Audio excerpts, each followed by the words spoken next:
Nature is made possible by public television stations, your gas company, and America's gas industry, developing new sources of gas energy and ways to use gas more efficiently for more than 160 million people across America.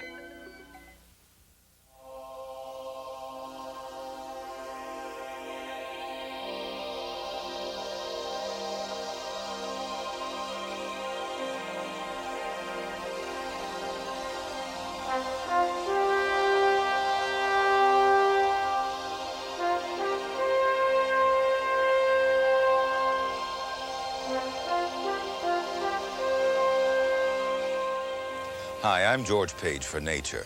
The amazing adaptability of animals to their environment is a recurring theme in our series. Nature, given the time, has the capacity for tremendous changes. The ancestors of the elephant, for example, were trunkless, and the precursor of the horse, the dawn horse, was actually the size of a small dog. Birds, their ancestors were earthbound reptiles, whose body scales modified and turned into feathers. The animals we see today are the result of an intricate process of geological and climatic change, of movements and migrations, and of competition and balance between species. But these changes are by no means limited to the animal kingdom. In the plant world, adaptations are a lot less obvious, more subtle, yet equally as fascinating. Most plants have developed defenses, chemical or physical, to ensure their survival. Yet with some plants, the evolutionary process has taken them a step further, into a bizarre and even mysterious realm.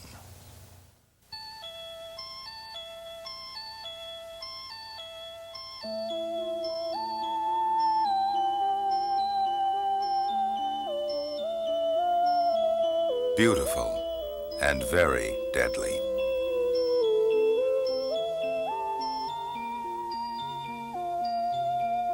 An exquisite creation compared to this crude effort of man.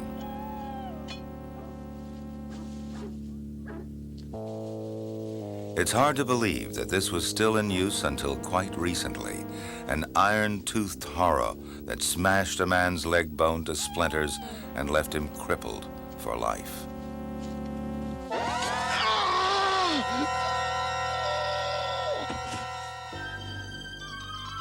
But how primitive when compared to this masterpiece of deception, hiding its sinister purpose behind a tender and innocent facade. In the 19th century, the discovery of plants that lured their victims, trapped them, killed them, and finally ate them caught the public imagination. Explorers returned from steaming jungles with hair-raising tales of man-eating trees, of lurid sacrificial rites, good spine-chilling stuff for travelers' tales. And all of it was a ludicrous exaggeration. But an exaggeration based on fact. There are plants that eat flesh, although none has been found that can suck the brains from a human skull or crush and devour a maiden, as was once believed.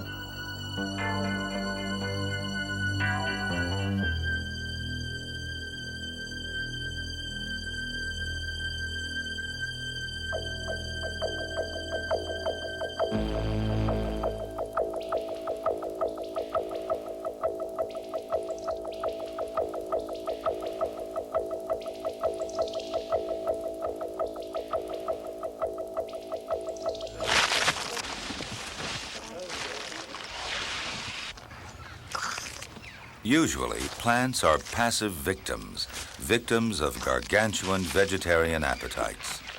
It is their lot in life to be harvested and consumed.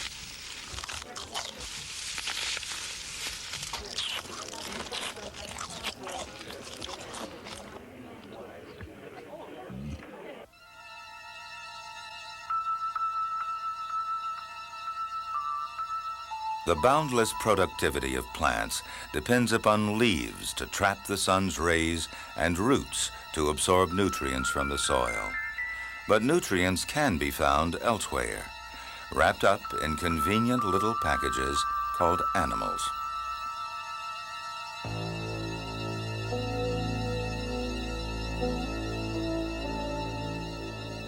Animals contain many of the things a plant needs: minerals and carbohydrates, plant food on legs. And it's the legs that are the problem. Animals are mobile, and plants on the whole are not. How does a plant catch a moving target? The answer is deceptively simple.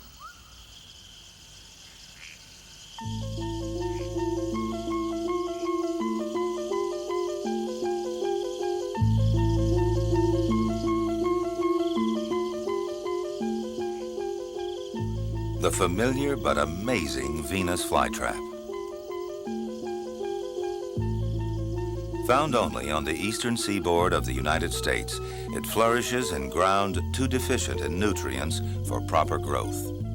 So it supplements this meager diet with the bodies of the victims it traps and squeezes to death.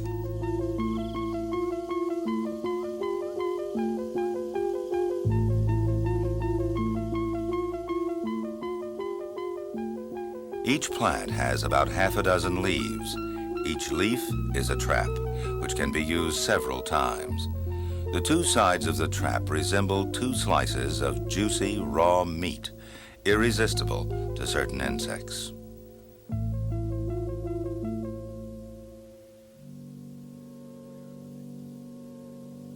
Unaware of the danger, this fly is like a man walking in a minefield.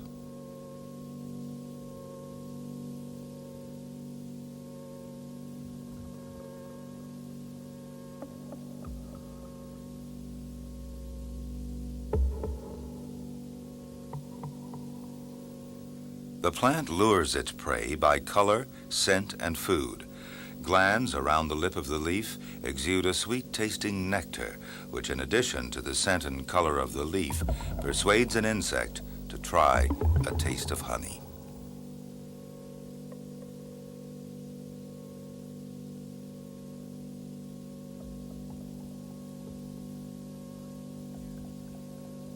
The spikes on the edge of a leaf have a special function, most useful when a trap is working at only half speed. This happens during cold weather or if the plant is in poor condition. Although a fly has quick reactions, it seldom escapes. The spikes act as prison bars long before the trap is completely closed.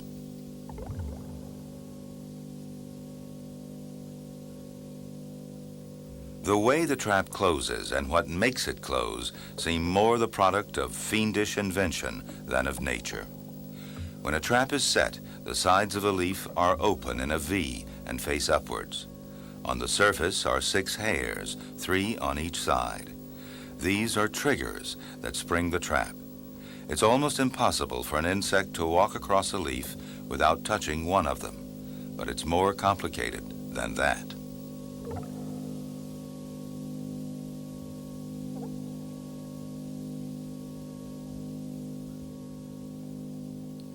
The trap fails to close, although the fly must have touched a spike.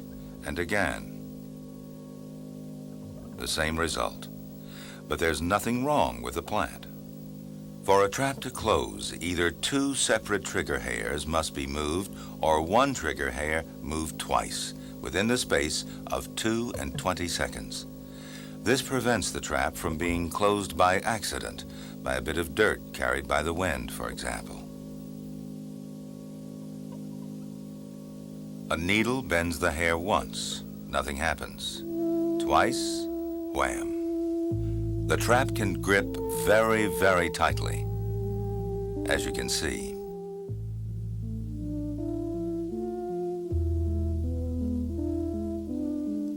Another fly touches 1 trigger hair and stops beside another. If it moves now, it will be caught.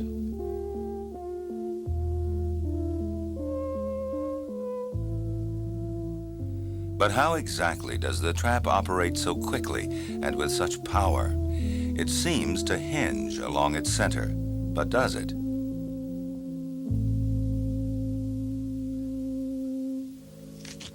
To answer these questions, we must look at the inner workings of the leaf, at the cells that make up its inner and outer surfaces, and at the trigger hairs themselves. We already know that the trigger hairs must be stimulated twice for the trap to close. The first time a hair is disturbed, an electrical message is stored in the tissues of the leaf. The trap will not shut until a hair is disturbed a second time.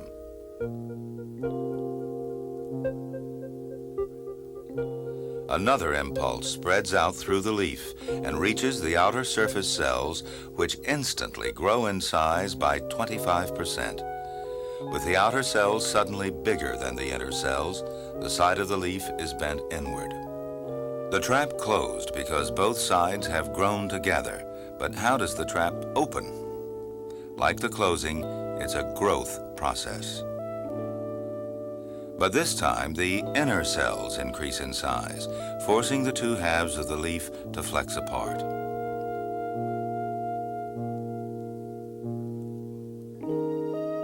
A trap can close and open several times in its life, and on each occasion, as the outer and then the inner surface cells expand in size, the whole leaf gets larger.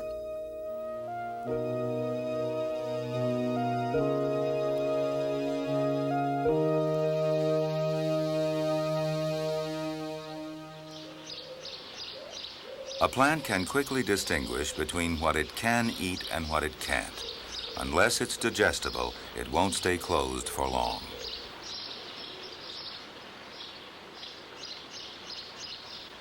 A pebble is seized because the trigger mechanism has been correctly stimulated, but the plant's digestive juices will not respond to inanimate objects.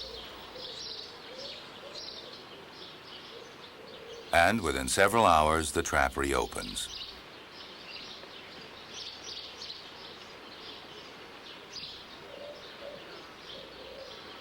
If fed a piece of meat, it may take a full week to reopen.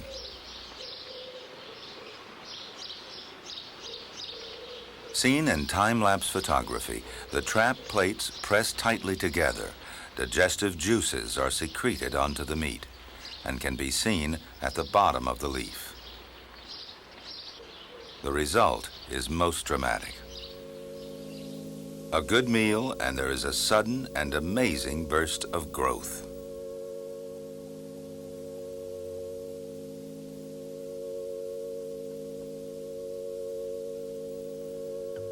It's this ability to digest flesh that enables the Venus flytrap to gain the precious nutrients on which all plants thrive.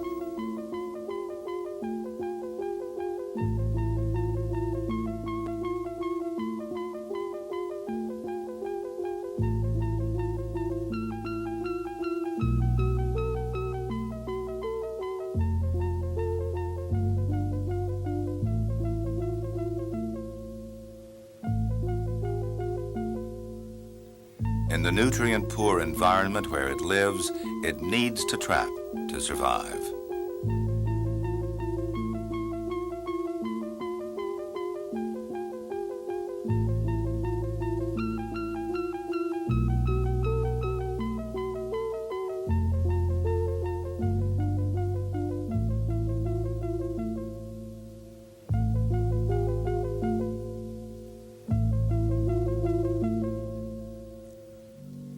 These death traps serve another purpose as well. They retain their ancestral function to trap sunlight for photosynthesis. But how did the ancestors of the Venus flytrap set out on the road to carnivory? How did these deadly and sophisticated mechanisms evolve from leaves that were passive?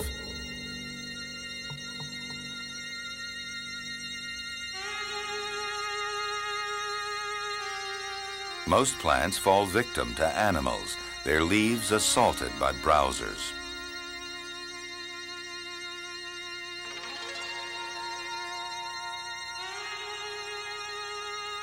But despite their placid appearance, plants are far from defenseless.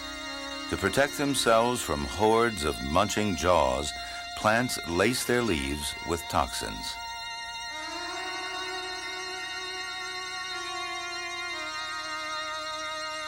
Some, like the sensitive mimosa, fold their leaves at the first hint of a bite. Others hide behind batteries of needle-sharp thorns or employ pugnacious ants as bodyguards. The Central American acacia does both. The ants live inside the thorns and feed upon nectar and protein provided by the plant. In return, with sharp jaws and a fearsome sting, they defend their acacia against all comers.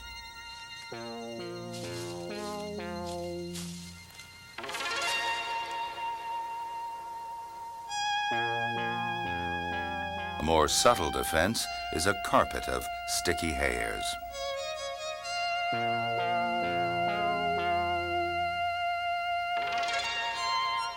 Faced with this sort of welcome, a marauder might think twice before landing, for these plants mean business. Plants must protect their flowers and seeds well from hungry weevils and beetles.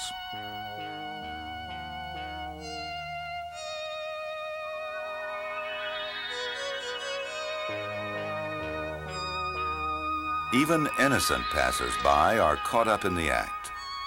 Those too fragile to tear themselves free just struggle in vain.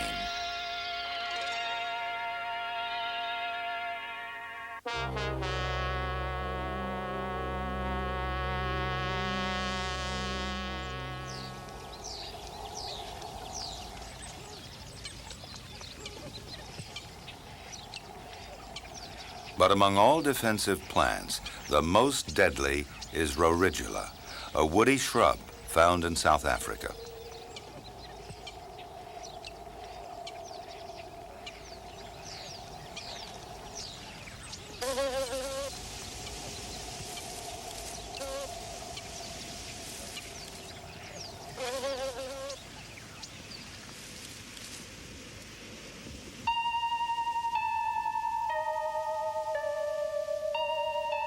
This plant is so smothered with victims and sticky glands that scientists long assumed it must be carnivorous.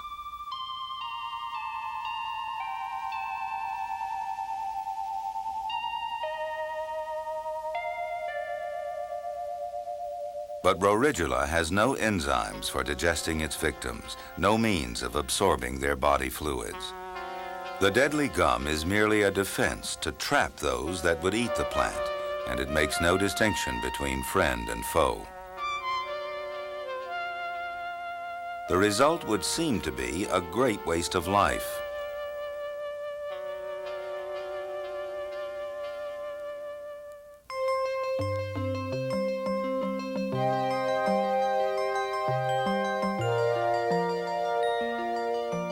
Rorigula plays host to an army of assassin bugs. Their body surface and the architecture of their feet enables them to negotiate the glutinous leaves with complete safety. Their food comes to them. All they need to do is wait and watch. The plant does the rest.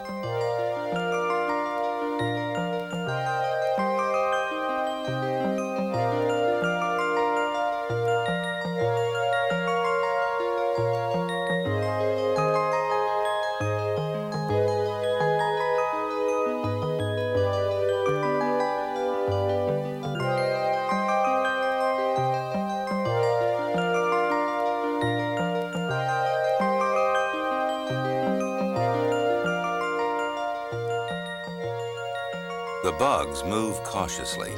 Only when the bee is too exhausted to struggle do they move in to probe and suck with their needle-like stylets.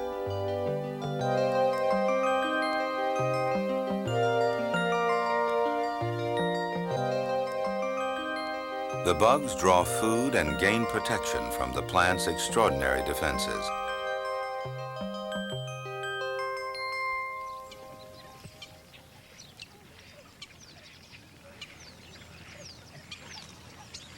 But they do have neighbors to contend with.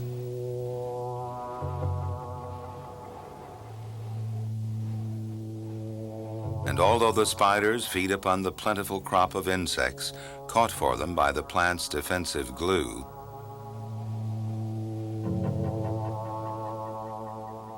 the bugs are temptations, not to be resisted.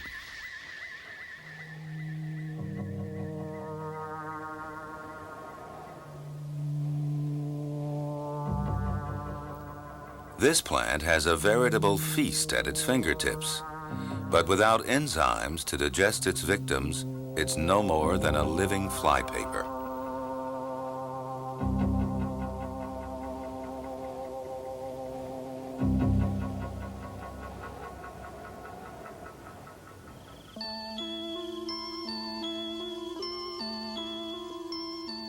But there are plants that have made the next crucial step, whose ancestors, like Roridula, may have trapped insects for defense and killed them, but could not digest them. In time, these plants evolved digestive enzymes and refinements to attract victims.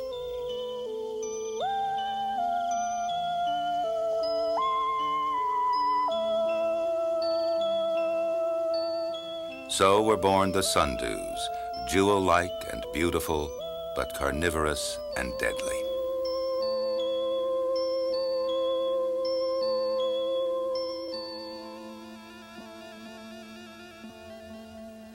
Sundews crop up all over the world in nutrient-poor environments like bogs, moors, even in semi-deserts.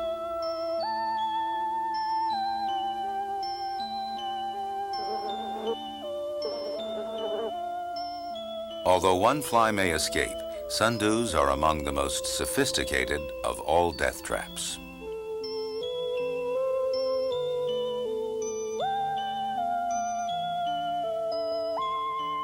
Two ants find their way onto a longleaf sundew. Ant number one, attracted by the sundew's color and the scent of its sugar-sweet droplets, is getting a hearty meal.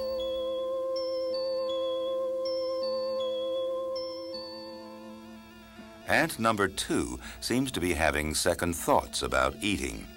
At any rate, it has the good fortune to escape.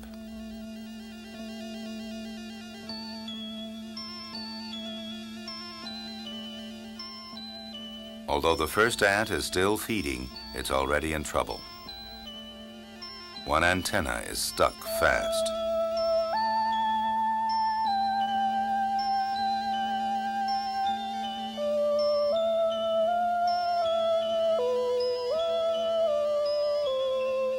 Now the ant has discovered its danger and makes violent efforts to free itself. For its size, it's very powerful, but it's fighting against one of the strongest glues in nature, controlled by a plant that responds to every movement of its prey.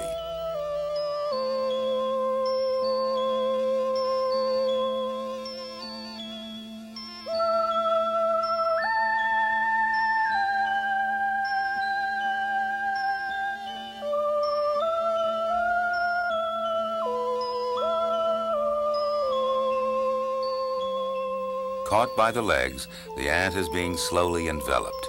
Its desperate struggles pull the droplets from the sundew's glands into a glutinous mass.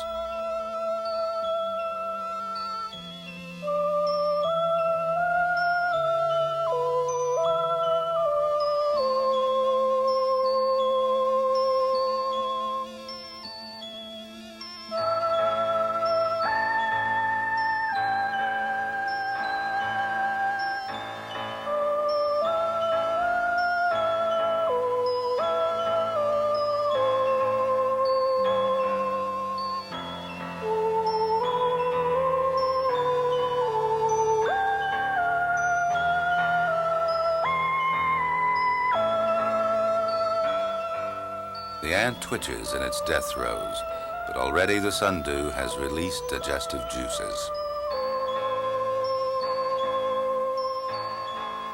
The plant has begun to absorb nourishment from its victim.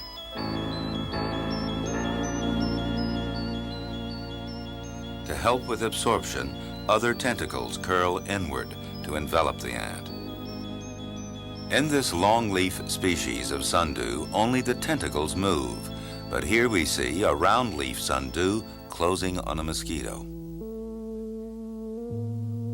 In this case, the leaf itself curls round in its embrace of death.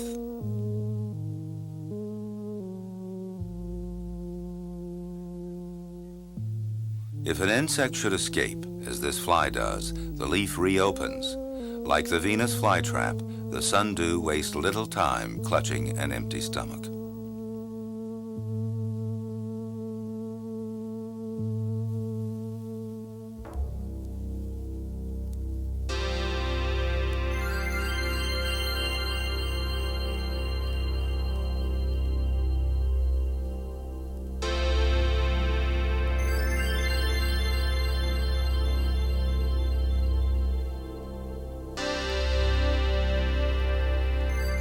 A mosquito is hatching on the surface of the water. Right underneath a cluster of sundew traps.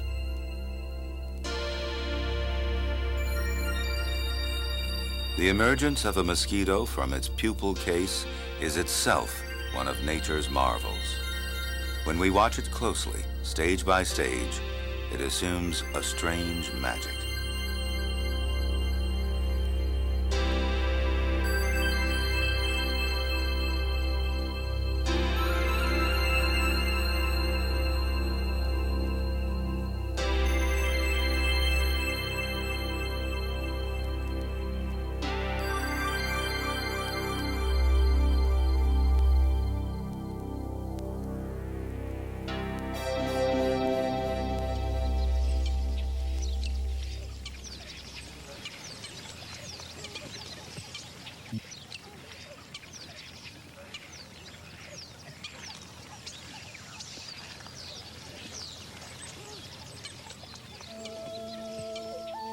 The first action of the newly hatched mosquito is to leave the surface of the water.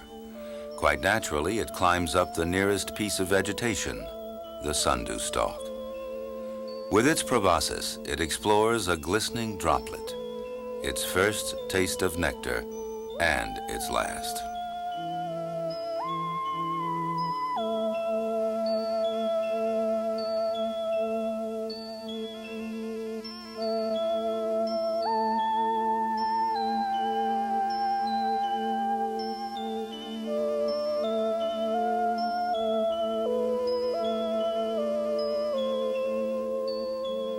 Now all the edible parts of the insect have been digested and the tentacles unfold as the sundew resets its trap.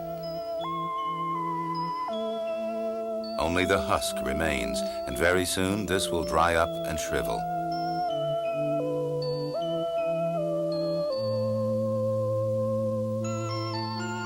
Back to the story of the second ant. It simply couldn't resist the lure of a sundew. And from what we've already seen, its chances of survival are slim. But somehow it wriggles free and bites the sundew.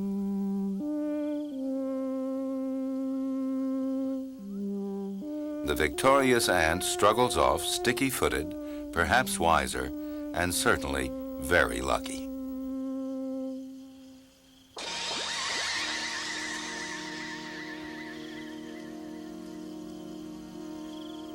Compared to the slow-acting sundews, the Venus flytrap is far more effective. Because the two are closely related, it's believed that the Venus flytrap evolved from a sundew-like ancestor to cope with larger and more vigorous prey.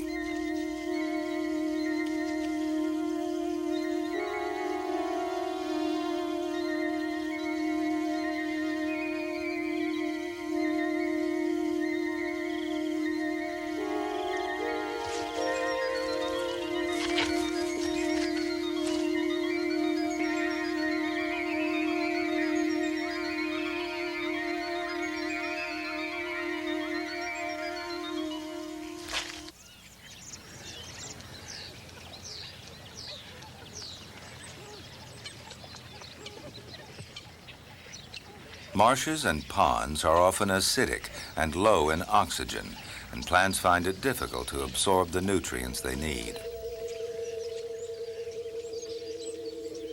And for those living underwater, lack of light is an added problem.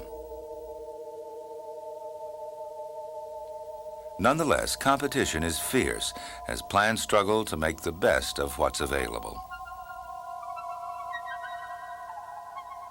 And what is available is animals.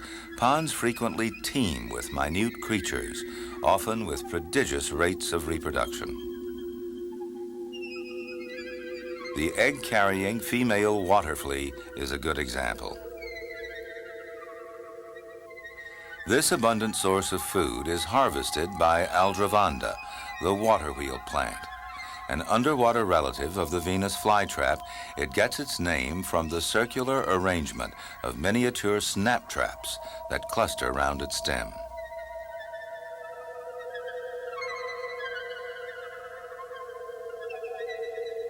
Each trap, about 1/10 of an inch long, is lined with about 40 internal trigger hairs. Sufficient, one would expect, to make it almost foolproof.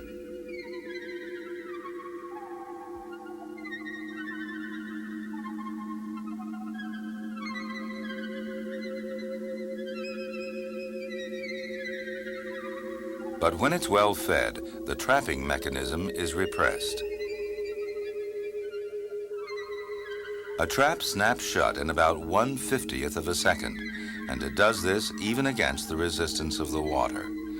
The force needed is not generated by cell growth, as it is in the Venus flytrap, but by the sudden release of a spring-like tension built up in the trap walls.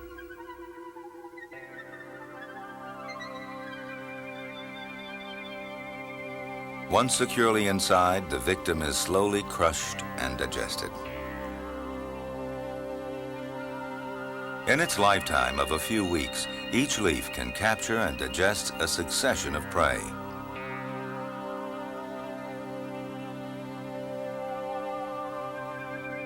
The waterwheel plant is widely distributed, from Japan and Australia to Africa and southern Europe. Although its land-dwelling ancestors undoubtedly had roots, the waterwheel, like many water plants, does without them entirely.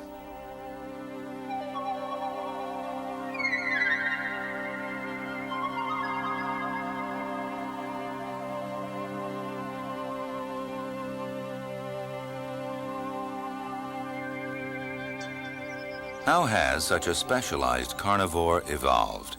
We can reconstruct its family tree right back to ordinary passive plants that drew their nutrients from the soil.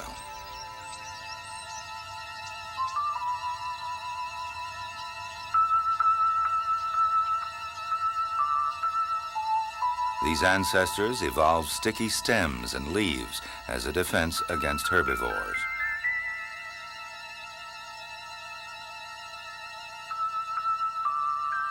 Later, faced with poor soil conditions, the added powers of digestion and absorption gave them a competitive edge. The evolution of these lightweight, sticky traps into the heavy artillery of the Venus flytrap allowed them to cope with bigger prey.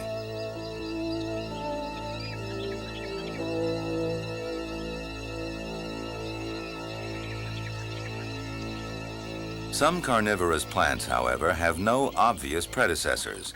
Indeed, it's hard to imagine that this innocent-looking beauty belongs to a carnivore at all. And yet, the bladderwort shares both habitat and habit with aldrovanda, the waterwheel plant.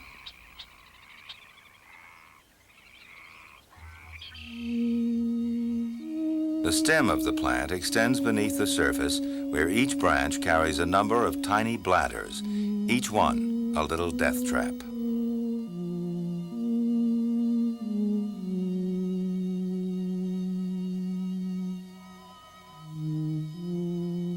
The bladders tend to vary in size and shape from plant to plant, but they all have one feature in common: a small semicircular trap door operated by a cluster of tiny triggers set at the base of a funnel-shaped growth of guide hairs.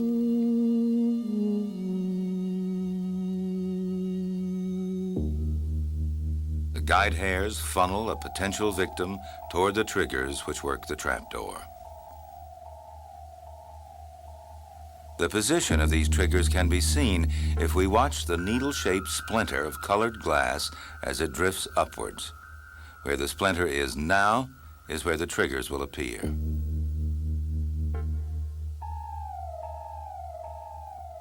Exactly how these triggers transmit an impulse to the hinge mechanism is still in doubt, but there is no doubt about what happens. When one of these centrally hinged triggers is touched, the trapdoor flies open inwards. Water is sucked inside, the prey is sucked in with it, and the door closes instantly.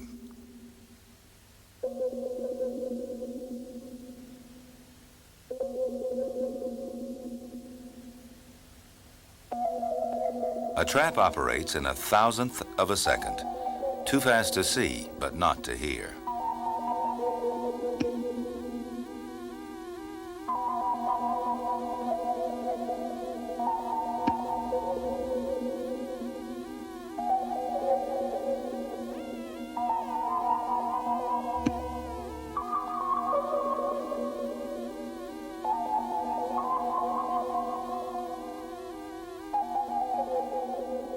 A mosquito larva has been caught. It won't all go in, but it shows very clearly the size and position of the highly flexible trapdoor.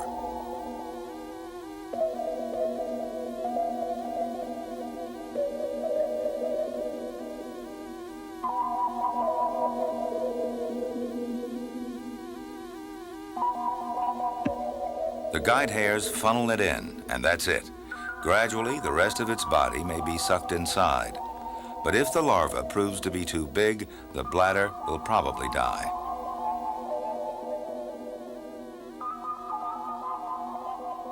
Here, step by step, is the capture of a Daphnia.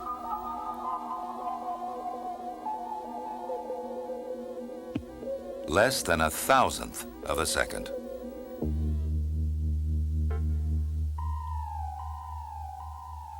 When a prey has been trapped, the trigger mechanism is reset almost at once because the water is pumped out immediately.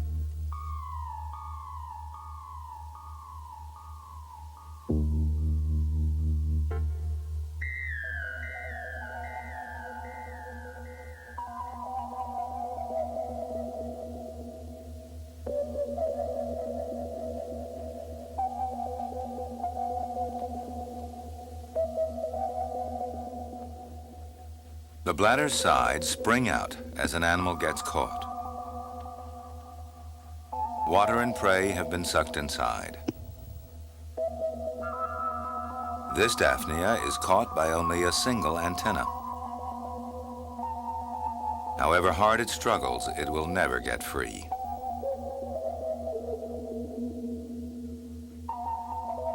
Sooner or later, some part of its body will touch the triggers again, and it will go in.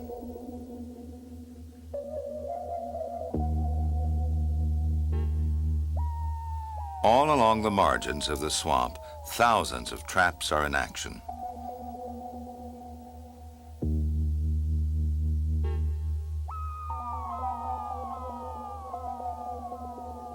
Now, even the last empty bladder on the branch is filled.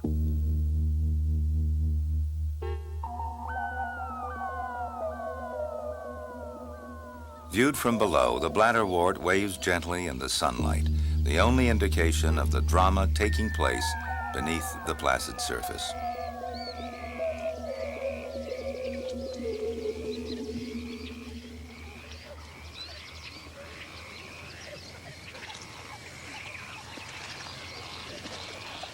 If a leaf can be fashioned by evolution into a chamber with a trapdoor and a trigger, perhaps one might expect to find other chambered structures in other plants, also acting as animal traps. In the tropics, bromeliads would appear to be ideal candidates. The leaves arise as a rosette from a central stem. They trap water and all manner of decaying material.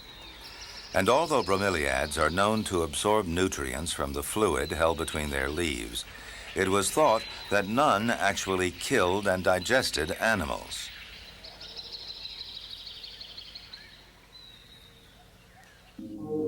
That is, until a recent discovery in the savannas of South America.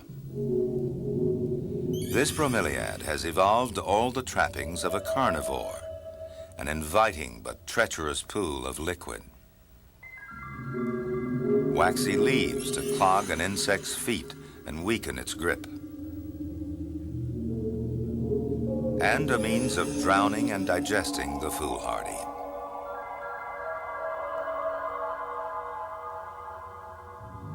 It is, in effect, a simple form of pitfall trap, or pitcher.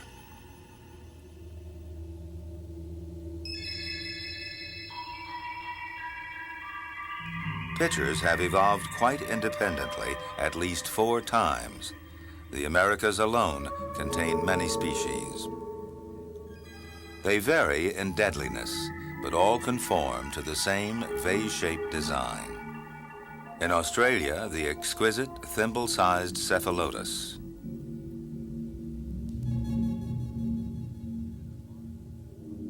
And in the far eastern tropics, the jug-like nepenthes, whose discovery gave rise to those terrifying but fanciful tales of plants that fed upon man.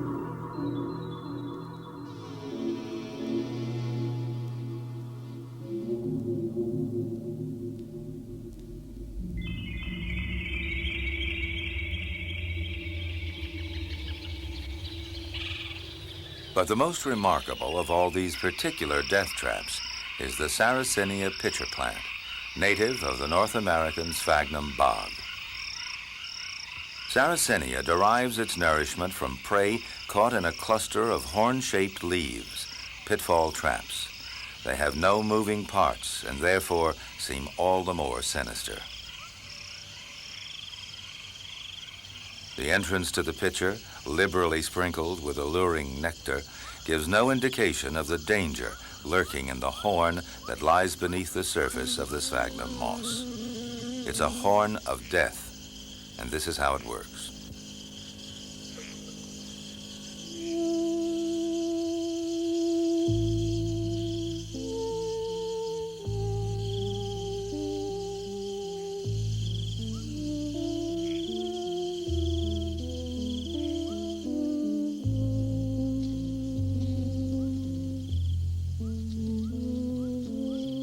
It's deceptively simple. An insect lands, starts to feed, and then falls in. A wetting agent helps to waterlog it. It drowns and sinks to the bottom, eventually to become food for the plant. Simple, yes, but why did it fall in? The pitcher leaf is patterned with guidelines whose colors attract insects. The surface is covered with downward curving hairs. These, like the guidelines, lead eventually to a rich area of nectar.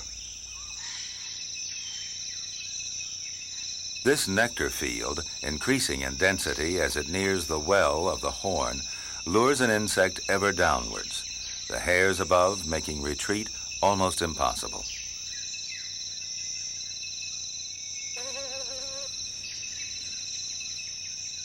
Attracted by color and scent, another wasp alights on the collar of the pitcher plant. It begins to work its way in toward the nectar field.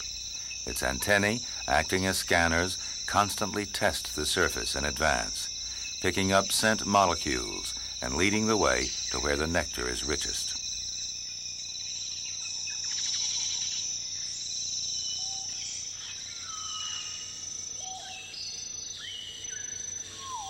Seemingly oblivious to danger, the insect moves slowly down the back of the leaf, pausing only to feed on the irresistible bait.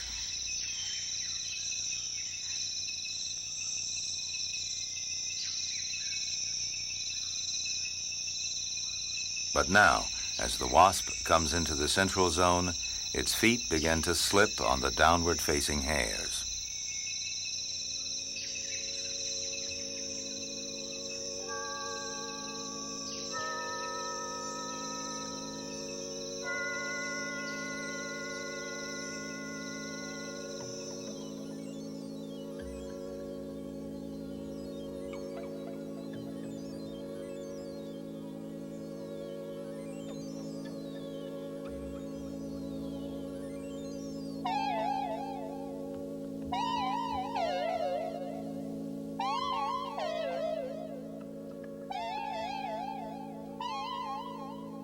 But in spite of this, the wasp continues to feed avidly as it slides slowly but surely to its doom.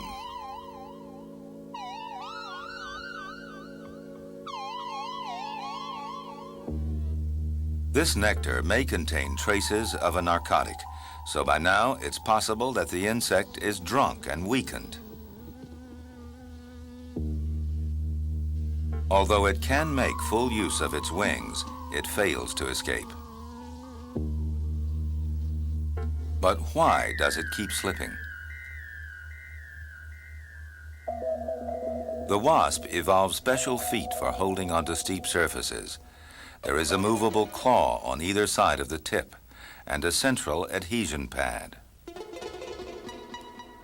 When we take a close look at the surface of a pitcher leaf, magnified 1,000 times, it reveals curious spines on which an insect's foot can easily slip. And below the hairline in the nectar zone, the surface is downward lapped like roof shingles. Lubricated by nectar, this slope, as shiny and slippery as an ice rink, makes it all too easy to slither down into the death trap below.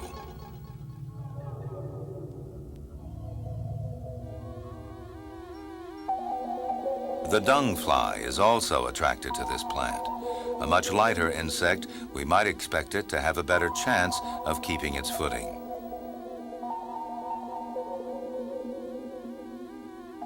At the moment, all seems safe enough.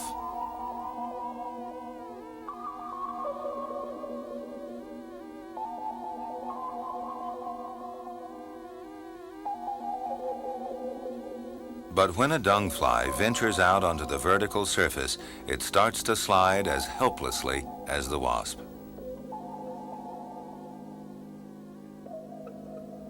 Its foot slips just as easily on the hard-ribbed, nectar-lubricated hairs. It topples backwards into the trap.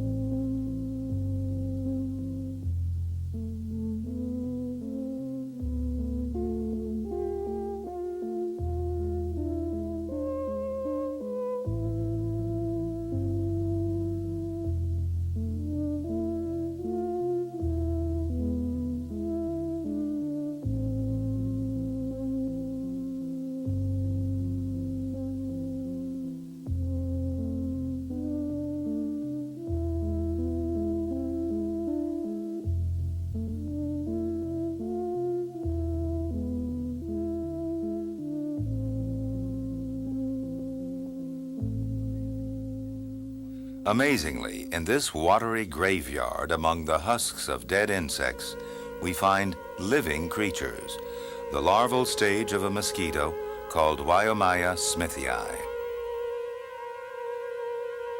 Far from competing with the pitcher for food, these and other aquatic larvae actually assist in the digestion of the pitcher's meal.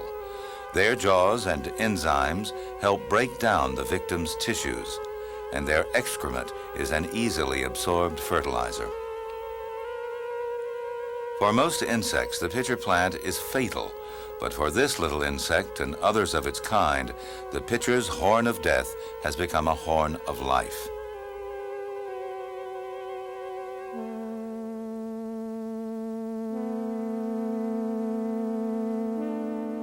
The day comes when the pupal stage of Wyomia smithii turns into an adult, hatching out onto the surface of the very same fluid that proved fatal for so many other species.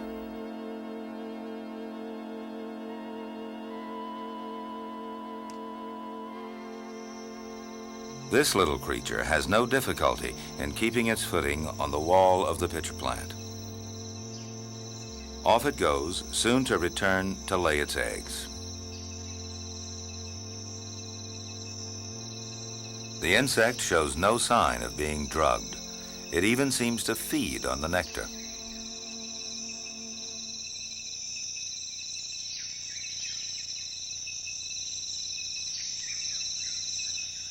No one has discovered how it avoids slipping on the surface, which causes the downfall of so many other species.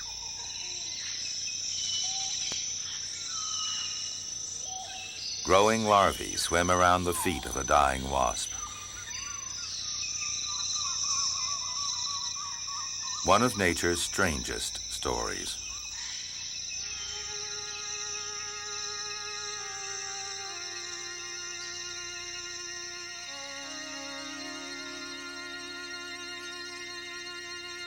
Sarracenia is but one of several variations on the pitcher theme, and though similar in principle, each one has evolved its unique answer to the problems of devouring animals.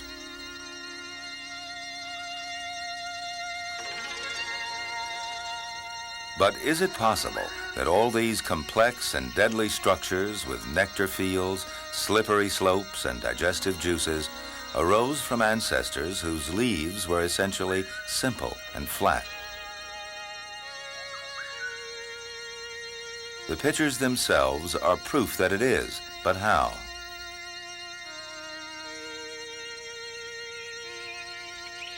Leaves, even ordinary leaves, are extremely varied in shape. Some, as they grow, pass through vase or pitcher-like stages, quite capable of holding water.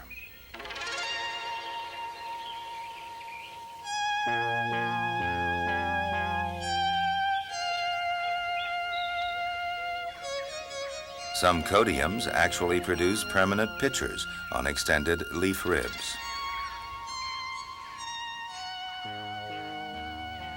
These tiny structures have no known function.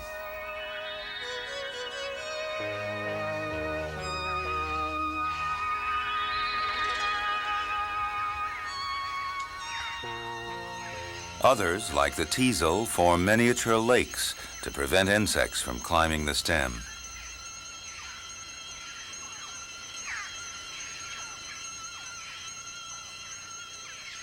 All these plants and many more have a toehold on the ladder to carnivory. All have the potential, given time and necessity, to become death traps.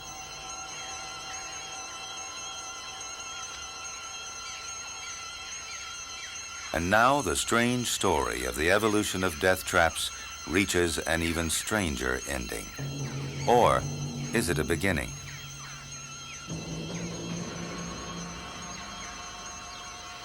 The seed of a shepherd's purse has fallen, future generations dormant within. As if a prelude of perils to come, seeds immediately attract the attention of hungry creatures. The vast majority of all seeds that reach the ground are fated to be devoured by animals. But the shepherd's purse has evolved a mechanism to beat the odds. Its seeds attract soil creatures, but then they immobilize them with slime, kill and digest them.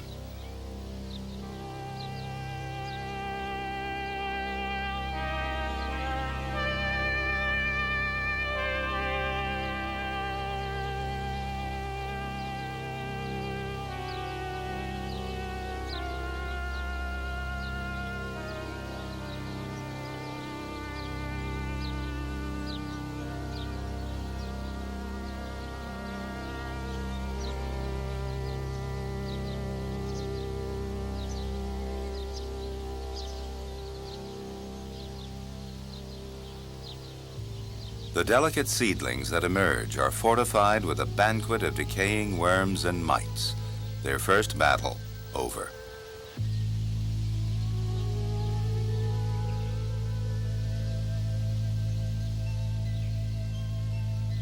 Through the process of evolution, a tiny seed has become a carnivore. perhaps the most bizarre of nature's death traps.